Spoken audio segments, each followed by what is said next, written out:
I go by Frank Moreno. I'm a family man. I would be working hard all day long, and when I finally sat down, I have a hard time catching my breath.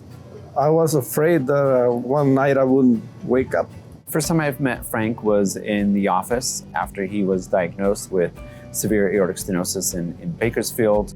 My wife, she's the one that helped me find Dr. Shinoda. I owe her my life. We decided that transcatheter aortic valve replacement was a good option for him. It's a minimally invasive procedure where we are able to replace the heart valve without open heart surgery.